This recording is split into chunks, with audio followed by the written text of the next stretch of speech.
আমি আজ চাল পটল বানাবো।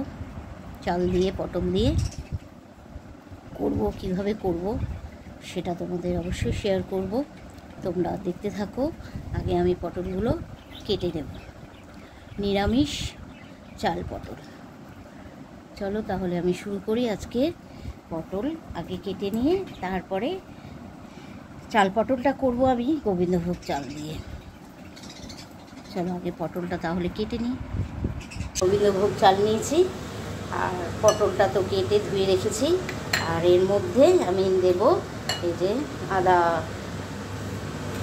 কেটে রেখেছি, আদাটা আমি পেস্ট করে নেব। চলো আগে আমি চালটাকে ধুয়ে নেব, ধুয়ে তারপর ফিরে আসছি। দেখো চালটাকে আমি ধুয়ে নেব ভালো করে,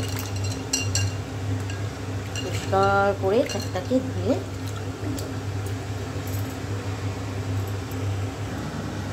এই যে পটল নিয়েছি, পটলের মধ্যে একটু হলুদ দেব, সামান্য হলুদ, আর দেব নুন।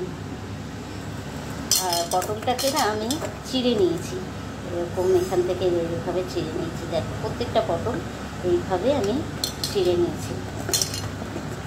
তাতে কি ভেজে নিলে পটলটা ভেতরটাও সুন্দরভাবে ভাজা হয়ে যাবে। আমি দু পিঠ এইদিকেও করেছি আবার এইদিকেও করেছি, প্রত্যেকটারই করেছি আমি। তেলটা দেখো হয়ে গেছে।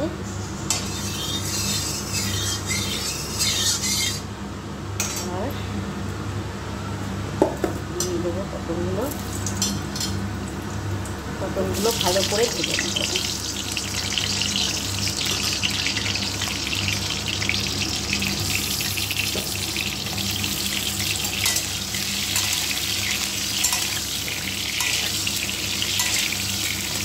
একটু দেখেই ভাজবো যাতে পটলটা বড় বড় মোটা মোটা পটল তো যদি সিদ্ধ না হয়, তার জন্য আমি পটলটাকে ভালো করে ঢেকে সিদ্ধ করে নেব, ভেজে নেব।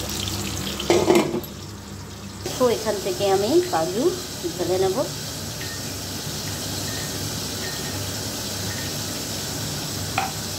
আর কিশমিশও দিয়ে দেব।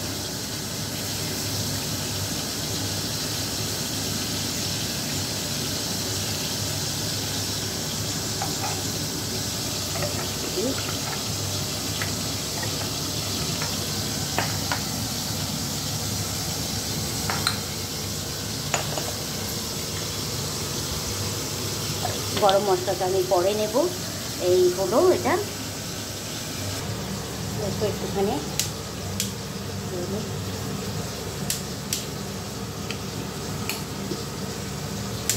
হচ্ছে না কেন,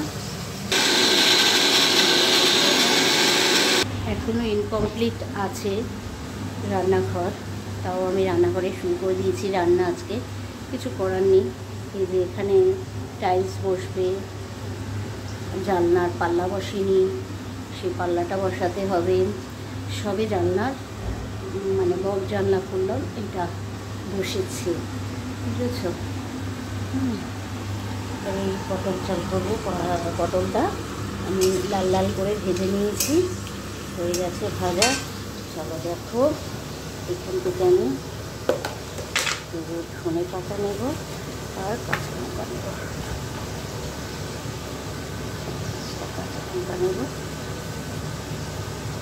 আর পটলগুলি আমি তুলে নেব এখন। আর ধনে পাতাটা নেব, এর মধ্যে ধনে পাতা আছে, সেই ধনে পাতা একটু লাগবে, সেটা নেব। চলো তাহলে পটলটা আমি তুলে নিই। ভালো করে ভেজে নিয়েছি, নরম হয়ে গেছে ধনে পাতা। আর আমি কাঁচা লঙ্কাগুলি ধুয়েই ওখানে রেখেছিলাম, ওটার মধ্যে আমি ধুয়ে বোটা ছাড়িয়ে রেখে দিই, তাতে অনেক দিন পর্যন্ত কাঁচা লঙ্কাগুলো ঠিক থাকে, বুঝলে। আমি এবারে পটলটা তুলে নিই। একটু কাজু আর কিশমিশ ভেজে নেব।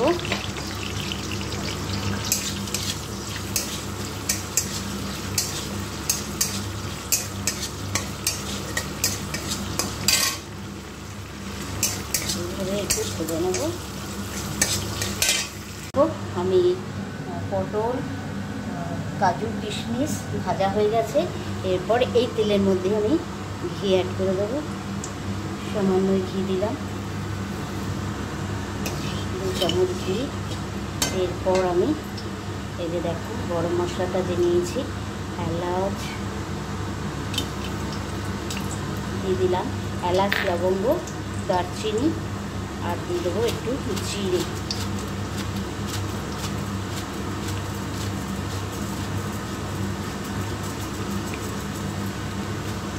দেবো দেখো দেবো তেজপাতা, তেজপাতাটা আমি দিয়ে দিলাম। একটু নেড়ে এর মধ্যে দিয়ে দেবো আদা পেস্টটা যেটা করে রেখেছি সেটা। এটা কিন্তু হোলমিল হয়ে যাবে, কিছুই এটার সাথে লাগবে না। এইভাবে যদি চাল পটল করো ভীষণ সুন্দর লাগবে খেতে। চলো আদাটাকে আমি একটু ভাজা করবো, একটু ভেজে নেব আদাটাকে। আদাটা আমার ভাজা হয়ে গেছে। এরপর আমি দিয়ে দেবো কাঁচা লঙ্কা, একটু ফাটিয়ে দেবো কাঁচা লঙ্কাগুলো, নাহলে তেলের মধ্যে দিলে আবার ছিটতে পারে, এই কারণে। চলো 3টে দিলাম। এরপর আমি চালটা যে কিনে রেখেছিলাম সেই চালটা দেবো।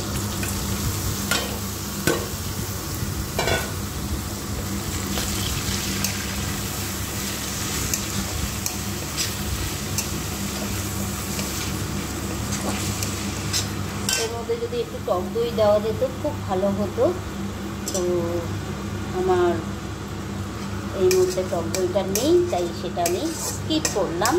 তোমরা চাইলে একটু টক দই অ্যাড করতে পারো, ভীষণ ভালো লাগবে খেতে। তবে আমি টমেটো ইউজ করব না এর মধ্যে, এইভাবেই করবো। আর দেব সামান্য হলুদ, আর দেব নুন, দেব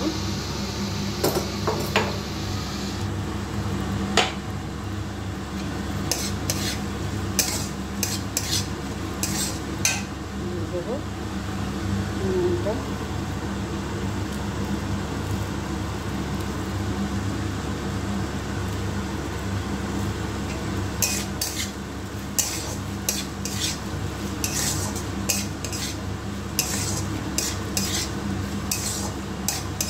ভালো করে চালটা কিন্তু ভাজা করতে হবে।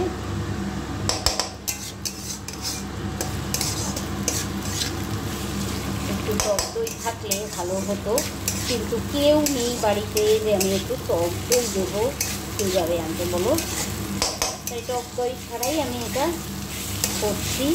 তোমরা কিন্তু এর মধ্যে টক দই দিও, ভীষণ একটা টেস্ট হবে। টক দই কিংবা মিষ্টি দই, যে কোনো দই যদি দাও খুব ভালো লাগবে খেতে।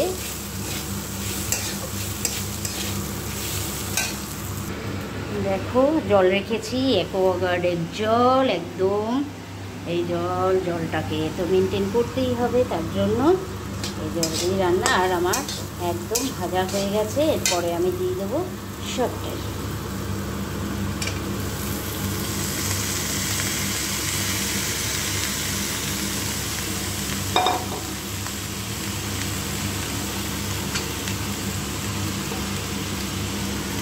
দিয়ে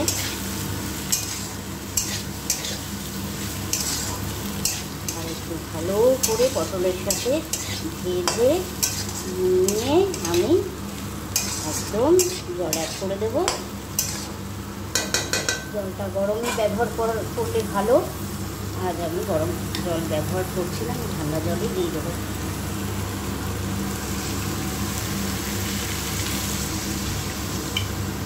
জলটাও নিতেই দিতে হবে, যতটুকু জল চাল ঠিক সেই অনুপাতে জলটাও কিন্তু মেপে দিতে হবে। 1 বাটি চাল তো 2 বাটি জল। চলো একসঙ্গে সিদ্ধ হয়ে যাবে এটা। আমি একটু ঢেকে দেবো, আর একটু দেবো জল।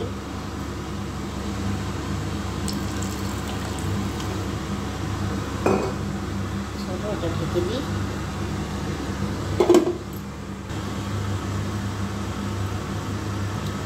দেখো এর মধ্যে একটু গুড় অ্যাড করে দেবো, জাগেরি।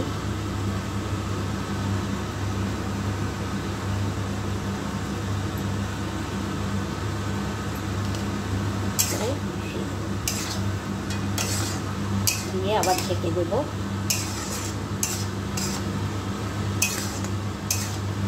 এভাবে যদি চাল পটল করো ভীষণ খেতে ভালো হয়। দেখো এরপর আমি গার্নিশিং করার জন্য ধনেপাতা নিয়েছি আর পুদিনা পাতা নিয়েছি।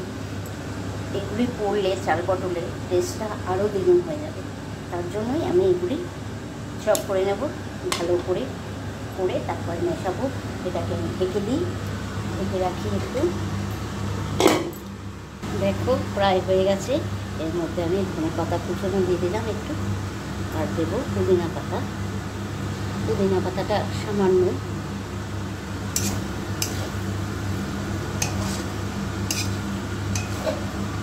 আর একটু শুকনো রেখে দিলাম গার্নিশিংয়ের জন্য।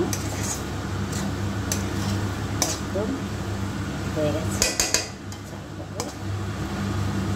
আর কিছু লাগে না, দিয়েই হয়ে যাবে। আর একটু কিছু ভাজাভুজি যদি করে নাও সাথে, দারুণ।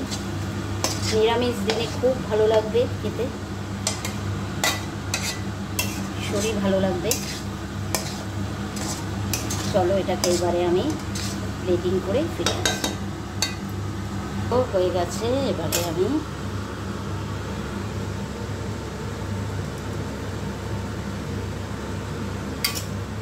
তো ঝুরঝুরা হয়েছে।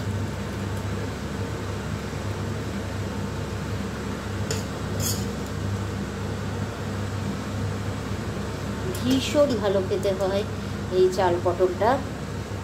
আমার তো দই নেই, দই থাকলে যে এত আরও যে কী সুন্দর হতো, কী বলবো তোমাদের। ভীষণ ভালো হয়েছে, টেস্ট করে দেখেছি। পটলগুলোও একদম সিদ্ধ হয়ে গেছে। দেখো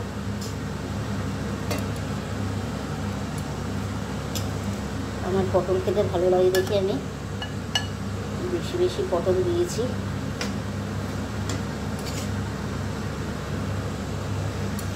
চলো এবারে আমি গার্নিশিং করবো। সামান্য একটু ধনেপাতা দিয়ে গার্নিশিং করলাম। আর কেমন লাগছে বলো দেখতে? আশা করি চাল পটল তোমাদের কাছে ভালো লাগবে। যদি ভালো লাগে তাহলে লাইক কমেন্ট শেয়ার দিতে ভুলো না। আর এই চাল পটলটা কিন্তু শুধু শুধুও খাওয়া যেতে পারে, এর সাথে কিছু না নিলেও চলবে, এমনিও খেয়ে নিতে পারো।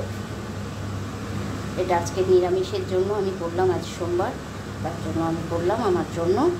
তো তোমাদের কাছে নিয়ে চলে আসলাম আজকে চাল পটল। ভালো যদি লাগে তাহলে অবশ্যই বাড়িতে রান্নাঘর চ্যানেলটিকে সাবস্ক্রাইব করে পাশে থেকো।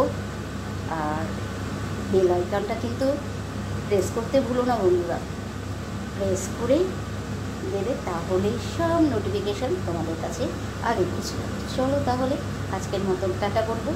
ভালো থাকবে, সুস্থ থাকবে সবাই, আর খুব সাবধানে থাকবে। চলো টাটা।